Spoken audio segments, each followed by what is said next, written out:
Amure Zimbabwe muri rudadiso paya kataka kupai nau kusawirirana kwemishami tatu kuti vasunge chimwe chete vari kuti ari kupenga avo vari kuti mhepo iri kutaura chokwadi. Naizvozvo kaveruzhinji vamwe vacho vamuri kuona kumashure kwangu vanga vauyawo zvakare kuti vanzwe kuti mapfupa ari kufukunurwa here kana kuti kwete. Naizvozvo ka nyaya maperero ayakaita makanzwa vanhu havana kuwirirana. Naizvozvo tauda kuti tichinzwawo kune veruzhinji kuti vanoti kudini nenhau iyi. Andrew Neshamba ndiro zita rangu. Kusubscribe kuDrumas Media ndokwatinokukurudzirai.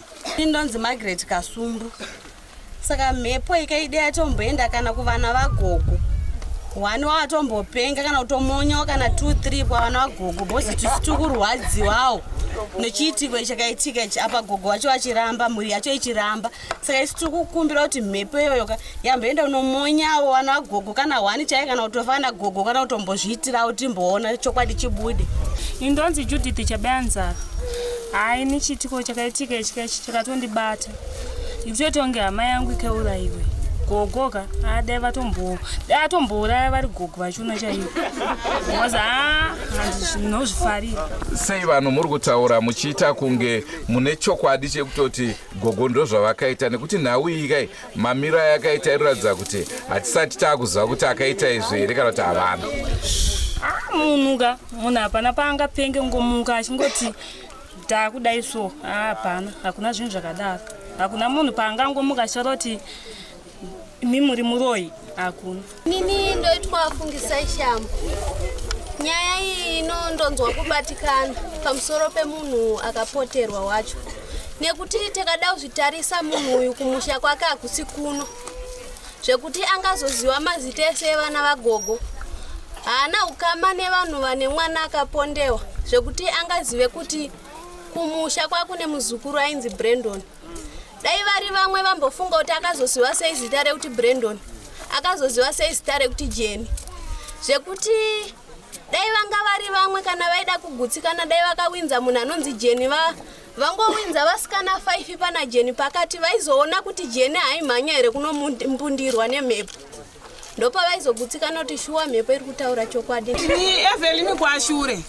Ndiri kurwadziwa namaitwa zvari kuita kubatwa nemhepo. Ezvi ndinazvo zvakazara mufoni mangu. Kuti munhu yaziva sei Brandon, aziva sei kuenda kwamureva kuhama dzemufu kana achinyeba.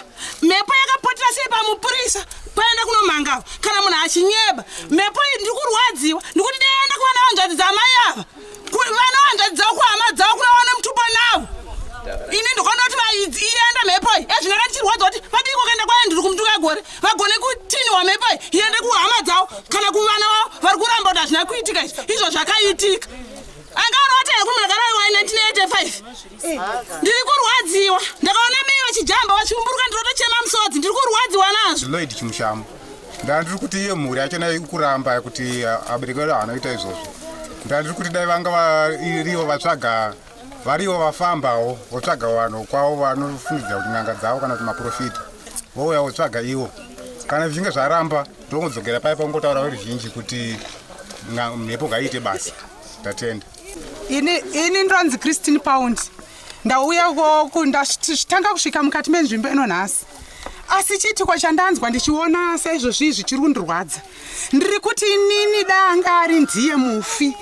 agona kumonya kune ari kuita nharo pamhuri dzacho dziri kutangana nhau yokupikisana nenhau iyi, nokuti zvinorwadza munhu uyu haana dzinza nevanhu ava, asi nhasi una ari kubatwa nenhau iyi mushure mokunge asvikirwa iye pamutumbi wake ari kudzutsikana. Asi ivo vapikisi vari kukwanisa kupikisa vari nhau, vari varidzi vakatogara nomwana uyu mumusha mavo. Ndiri kuti pana ari kupikisa ndiye ngaamonye kubva nhasi. Kana uri ndiwe mufi, ndiri kuda kuti ndikumbire kuna Jehovha wako kuti pirwa masimba ugone kumonya kune vari kurambira nhau iyi kuti ubude pachena. Monya kuna munhu wese nhasina kupa masimba, tenzi ngaapinde mukati mazviri. Ndini zita rangu rokuberekwa ndiroitwa Ailet Mudimu.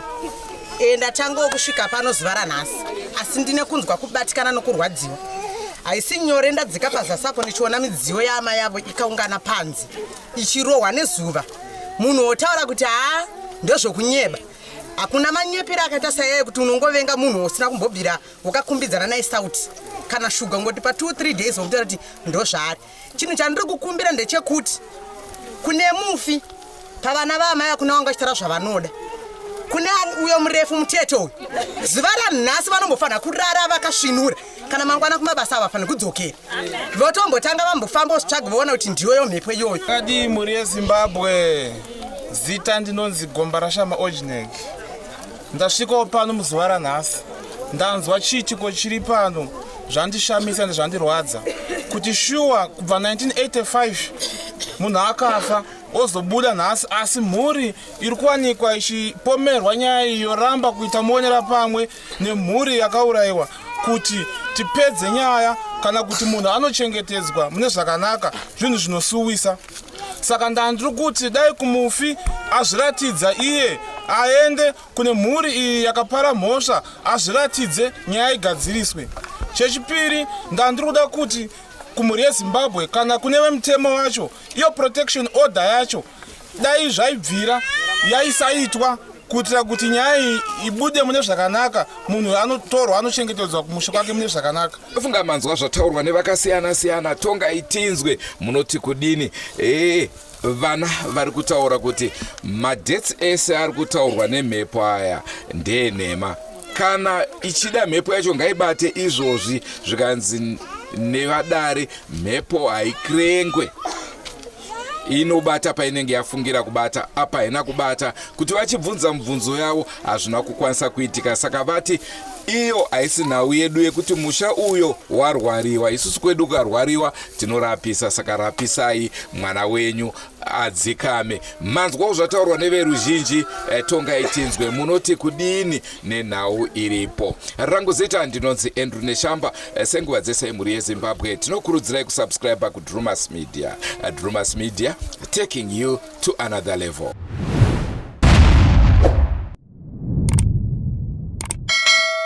Goodbye, my friends. Goodbye, my friends. Wakamboonana, tichazoonana nerimwe zuva, hama dzangu. Goodbye, my friends. Goodbye, my friends. Wakamboonana, tichazoonana nerimwe zuva, hama dzangu. Ini ndokuenda kubasa kwangu. Iwe makiwe mkaranga.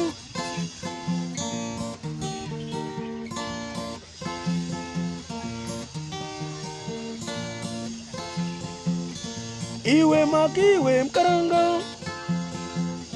Iwe makiwe mkaranga.